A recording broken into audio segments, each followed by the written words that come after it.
Zelenskyy fights with Trump and Vance. On February 28, 2025, a highly charged meeting unfolded in the Oval Office between U.S. President Donald Trump, Vice President J.D. Vance, and Ukrainian President Volodymyr Zelenskyy. Initially intended to solidify a minerals agreement and discuss ongoing U.S. support for Ukraine amidst its conflict with Russia, the discussions rapidly deteriorated into a contentious exchange. The meeting commenced cordially, but took a turn when Vice President Vance emphasized the necessity for diplomatic efforts to resolve the conflict. Zelenskyy responded by expressing skepticism towards negotiations with Russian President Vladimir Putin, given past breaches of agreements. This prompted President Trump to criticize Zelenskyy for perceived ingratitude towards U.S. support, accusing him of being unwilling to pursue peace and cautioning that such a stance risked escalating tensions into a broader conflict. The Guardian.com.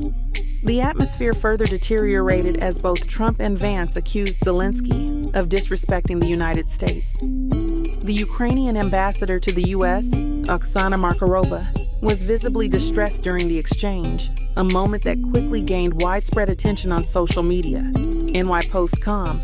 The escalating tensions led to the abrupt cancellation of a planned luncheon and press conference, with Zelenskyy departing the White House earlier than scheduled. People.com.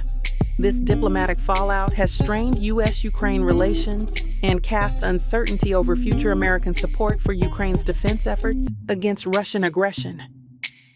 European leaders have rallied in support of Zelenskyy, criticizing the approach taken by the U.S. administration during the meeting.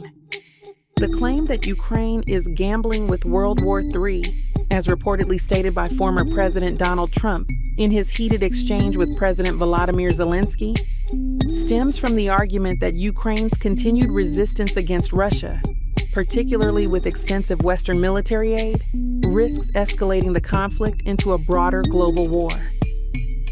Key points behind this assertion. Potential NATO involvement.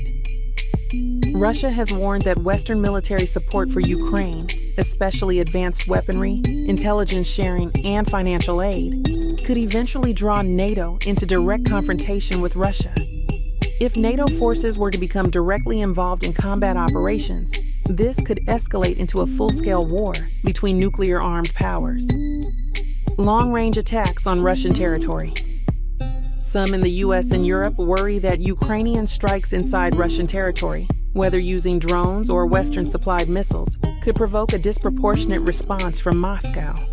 If Russia retaliates against NATO countries supplying weapons, the war could expand beyond Ukraine's borders.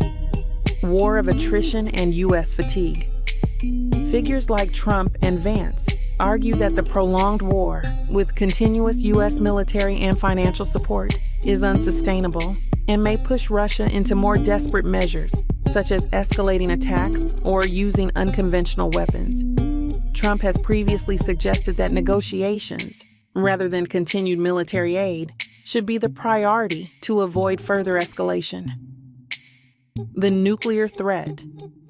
Russia has repeatedly hinted at the use of nuclear weapons if its territorial integrity or leadership is threatened. Critics of continued military aid to Ukraine argue that without a diplomatic solution, the war could spiral into a catastrophic scenario involving nuclear-armed states. Zelensky's counter-argument.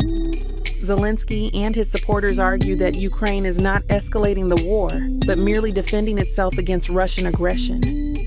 They maintain that giving in to Russian demands or seeking a premature peace deal could embolden Moscow and set a dangerous precedent for other authoritarian regimes. Trump and Vice President J.D. Vance's position. Trump and Vice President J.D. Vance reportedly pushed Zelenskyy to consider peace talks rather than prolonged fighting, warning that continued reliance on U.S. aid and military escalation increases the risk of a much larger conflict. Would you like a deeper analysis on the possible geopolitical outcomes of this situation?